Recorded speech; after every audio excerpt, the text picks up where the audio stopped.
Hi. Hello. నమస్తే. నా పేరు రాధాకృష్ణ. నేను కొన్ని అనివార్య కారణాలు మా సిస్టర్ వాళ్ళకి ఫంక్షన్ ఉండడం వల్ల నేను వెళ్ళడం జరిగింది. అందువల్ల నేను ఎపిసోడ్ చేయలేకపోయాను. ఈరోజు ఎపిసోడ్ గురించి చేసుకొని మనం క్లియర్‌గా మాట్లాడుకుందాం. అయితే సాటర్‌డే గురించి కూడా రెండిట్లో క్లబ్ చేసి మాట్లాడుకుందాం. ఆ! అయితే నిన్న ఎపిసోడ్‌లో మీకేమనిపించింది? ఎలా అనిపించింది? మొత్తం ఒకటి మాట్లాడుకోవాలి. అంటే గేమ్స్ గురించి ఇలా చిన్న చిన్న ఆటల గురించి పెట్టుకుంటే అది ఎలాగో రెగ్యులర్‌గా ఉండేది కాబట్టి దాని గురించి కన్నా ఫ్యామిలీ ట్రీ ఏదైతే వచ్చిందో ఆ ఫ్యామిలీ ట్రీకి గురించి ఒకసారి ఆ సబ్జెక్ట్ గురించి మాట్లాడుకుందాం. ఫ్యామిలీ ట్రీలో అందరి ఫోటోలు 9 మెంబర్స్ ఫోటోలు పెట్టి ఈ ఫ్యామిలీ ట్రీలో అవసరం లేని ఫోటోలు ఏది ఉంటే అది తీసి డస్ట్‌బిన్‌లో పడేయండి అని నాగార్జున గారు అన్న తర్వాత ఏమనిపించింది? సంజన గారి ఫోటో భరణి గారి కింద పడేస్తారు. నాకు భరణి గారు, సంజన గారు నాకు అన్‌కంట్రోల్‌గా ఫస్ట్ నుంచి చూసుకుంటే ఈ విధంగా అనిపిస్తున్నారు. ఆమె ప్రాంకులు చేయడం ఇదంతా చేయడం అనేసి. అని చిన్న ఆయన ఎంత సేఫ్ అంటే మొదటి నుంచి సంజన గారితోనే కదా ఆయన ఉన్నాడు. కంఫర్ట్‌గా ఉన్నాడు కదా! అంత అన్ని రోజులు కంఫర్ట్‌గా ఉండి నిన్న ఒక మాట అన్నదాని కోసం తీసేసి ఉండడానికి వీలు లేదన్నట్టుగా పడేశారు భరణి గారు. ఇదంతా సేఫే భరణి గారిది. అలాగైపోయింది. నెక్స్ట్ ఇమానియల్ కూడా ఫ్యామిలీ ట్రీలో నుంచి ఆళ్ళ అమ్మని తీశారు. ఒక తప్పుకి అంటే ఓకే. ప్రాంకులు చేశారు, అన్నీ చేశారు. కానీ ఆటంతా ఆడించాలి కదా! గేమ్ ఎవరు ఆడిస్తారు? గేమ్ ఎలాగొచ్చింది? హైప్ ఎలాగొచ్చింది? ఎవరి మటుకు జస్ట్ కామెడీ చేస్తే కుదరదు కదా! ట్రాక్ ఔట్ నడపాలి కదా! ఊళ్ళో. ఎంతటి ట్రాక్‌లంటే అవి దొంగతనాలు పెద్ద పెద్ద గొడవలు ఒకరినొకరు డిస్ప్యూట్స్ చేసి ఒకరికొకరు విభేదాలు కల్పించేటంత గొడవలు చేపిచ్చారు. సంజన గారు యాక్చువల్‌గా. ఆమె లేకపోతే షోయే లేదసలు. అలాంటిది ఆమెది బాలేదు అని చెప్పేసి తీశారు. వీళ్ళందరూ బయటికెళ్ళాక ఒకసారి చూసుకుంటే అది అర్థమవుద్ది బాగా. సంజన గారు తీసి పడేస్తారు. సంజన గారు వెరీ బెస్ట్ గేమ్ ఆడారసలు చెప్పాలంటే మొదటి నుంచి చూసుకుంటే. అప్పుడు కూడా ఆమెని బయటికి పంపించి లోపలికి తెచ్చి అది కూడా హైప్ క్రియేట్ చేసి బిగ్ బాస్ చేసింది తప్పితే ఆమె సీక్రెట్ రూమ్‌లోకి పంపించారు అప్పుడు కూడా. ఆమెనేమి ఎలిమినేట్ చేసిలే. మిడ్ వీక్ ఎలిమినేషన్ ఏమి కాదు. ఆమెను ఎలిమినేట్ చేయలేదు. సీక్రెట్ రూమ్‌లో ఉంచారు. అయితే రావాలి అనంటే మీరేం చేయగలరు సంజన కోసం ఏం చేస్తారని ఒక హైప్ క్రియేట్ చేయడానికి త్యాగాలు ఇవన్నీ పెట్టారు. లేకపోతే ఆమెను పంపించలేదు. అది సీక్రెట్ రూమ్ టాస్క్ అది. ఆమెను తీసుకెళ్ళి సీక్రెట్ రూమ్‌లో కదా ఉంచింది. అది ఎలాగా పంపించేస్తారు? కాదు కదా! అది కూడా అర్థం చేసుకోకుండా ఆల్రెడీ అంటే ఇమాన్యుయల్ తనుజ అండ్ రీతుకైతే తెలీదు. కానీ భరణి బయటికెళ్ళొచ్చాడు. భరణికి తెలుసు అది సీక్రెట్ రూమ్ టాస్క్ అని. అయినా సరే ఏ విధంగా ఆ విధంగా మాట్లాడి చెప్పడం అనేది భరణికి కరెక్ట్‌గా కాదు. సేఫే. నెక్స్ట్ ఇమాన్యుయల్ కూడా సంజన గారి ఫోటో నేను డస్ట్‌బిన్‌లో పడేస్తా. పడేయగానే ఇమాన్యుయల్ అది అది ఇమాన్యుయల్‌కి కూడా వర్తిస్తది. కాకపోతే ఏంటంటే అది తెలీదు కదా! ఇమాన్యుయల్‌కి. అయితే గేమ్ పరంగా చూసుకుంటే ఇమాన్యుయల్ మారితే అమ్మ మంచి విధానంలో ఉంది. అమ్మ మారితే చాలు అని అంటాడు. గుడ్ వేలోనే చేశానంటాడు. నెక్స్ట్ రీతు. సంజన గారికి అడిగితే రీతు గారి బొమ్మని డస్ట్‌బిన్‌లో వేస్తాను. లేదు ఎందుకంటే నాకు 3, 4 వీక్స్ అయింది. రీతుకి నాకు ఫుల్‌గా ఫైర్ అయిపోతున్నాను. అందులో నేను ఆ ఫైర్‌లోని ఏం చేస్తున్నానో నాకు తెలియడం లేదు. చంద్రముఖిలా మారిపోతున్నానేమో అని చెప్పి ఆమె మాట్లాడుతది.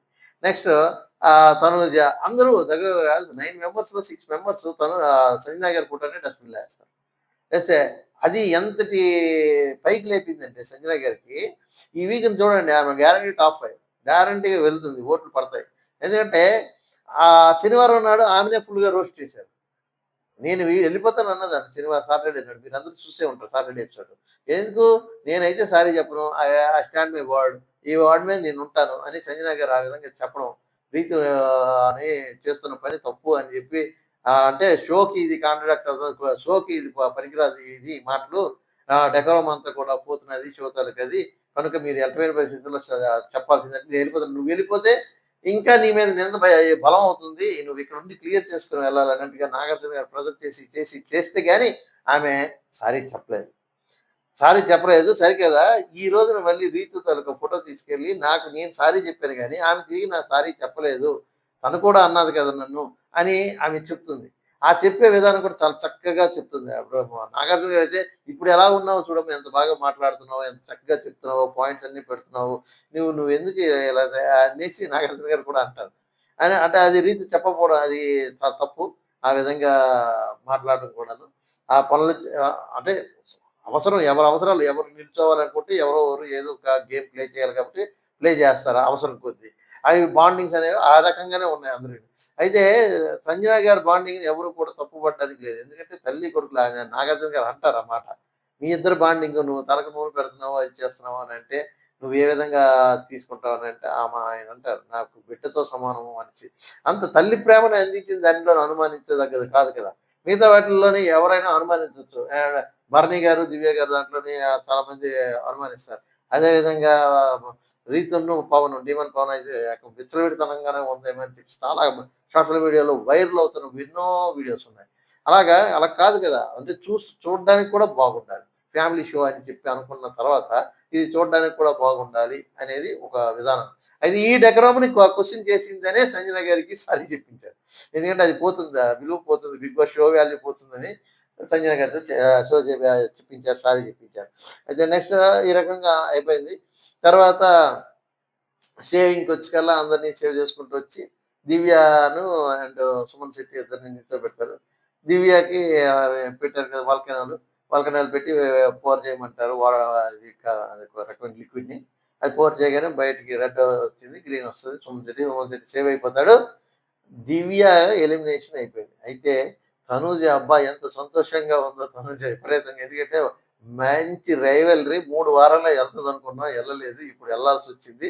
హమ్మయ్య! అని అనుకునేసి, ఎందుకంటే ఇమాన్యుయల్ క్యాన్సెల్ చేయించాడు ఒకసారి. ఎలిమినేషనే క్యాన్సెల్ చేయించాడు. దానివల్ల అప్పుడు ఎలిమినేట్ అయిపోయేది. అంతకుముందు ఆమె తనూజ చేతిలో పవర్ ఉన్నా సరే వాడలేదు. ఆ వీక్ ఎళ్ళలేదు, ఈ వీక్ ఎళ్ళలేదు. 3 వారాలు రోస్ట్ అయిపోయింది తనూజ పాపం.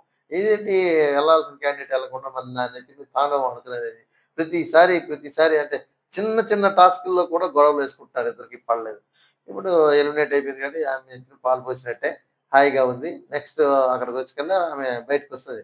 నాగార్జున గారు అడుగుతారు, "ఏమ్మా నువ్వు దివ్య నువ్వు ప్రిపేర్ అయిపోయినట్టున్నావే బాగా" అంటే, నేనైతే ప్రిపేర్ అయ్యాను సార్, నాకు తెలుసు.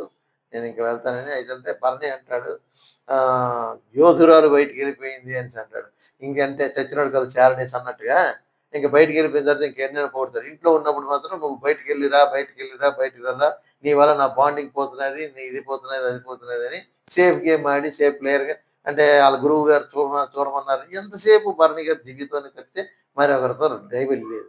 ఇప్పుడేమైంది, ఆ రైవల్రీ కాస్త ఇప్పుడు సంజన గారి మీదకి తిప్పాడు. అంతే. అది సేఫ్, భరణి సేఫ్. అందులో తిరిగేది ఈ వారం తేలిపోద్ది. టాప్ 5లోకి ఎళ్తాడా? ఎళ్ళడా? అని. ఎందుకంటే ఈ వారం ఆటలు, గేమ్‌లుంటాయి. తీసుకెళ్ళాలి. నామినేషన్ ప్రక్రియ ఇట్లా ఏం పాయింట్లు పెడతారో తెలిసిపోతుంది. నెక్స్ట్ బయటికెళ్తే అయిపోయింది. సుమన్ శెట్టికి కూడా నాగార్జున గారు అలాగే చెప్తారు. "ఏమయ్యా ఎంతసేపు సంజన నామినేషన్‌లో సంజన, మధ్యలో ఎవరైనా క్వెషన్ చేస్తే సంజన, తర్వాత వీటిలో చిన్న చిన్న వాటికి కూడా ప్రతిదానికి సంజన తప్పితే నీకు ఇంకో పేరు కదా! కంటెంటరీ టాస్క్‌లొస్తే తీసేయాలనుకుంటే ఎవరిని తీస్తావంటే సంజనాని తీసేస్తానంటాడు." అంతే గదా! ఎవరినడిగినా సంజననే అంటారు. అలాగా సంజన మీదే పడినట్టుగా అయిపోయింది సుమన్ శెట్టి తాలూకా వాదన. ఆ పక్కకెళ్ళిపోయారు. నెక్స్ట్ ఈ వారం అయితే గ్యారంటీగా డబుల్ ఎలిమినేషన్ ఉన్నదంటే భరణి గారు అండ్ సుమన్ శెట్టి ఇద్దరు కూడా గాను వెళ్ళిపోతారు. గ్యారంటీగా వెళ్ళిపోతారు. భరణి గారు నుండి వీళ్ళిద్దరు. మిగతాది టాప్ 5 వాళ్ళెళ్తారు. అయిపోయింది. మొత్తం సీజన్ అంతా అయిపోతున్నది. ఇంక 2 వారాలే. మీరందరూను నా రివ్యూస్‌ని అబ్జర్వ్ చేసినందుకు చాలా సంతోషం. ధన్యవాదాలు అందరికీ తెలుపుకుంటున్నా. అలాగే లైక్ చేయండి, షేర్ చేయండి, కామెంట్ చేయండి. కొత్తగా చూసే వాళ్ళు ఎవరైనా ఉంటే సబ్స్క్రైబ్ చేసుకోండి. మన channel NRK talks. Me Radhakrishna. Thank you very much.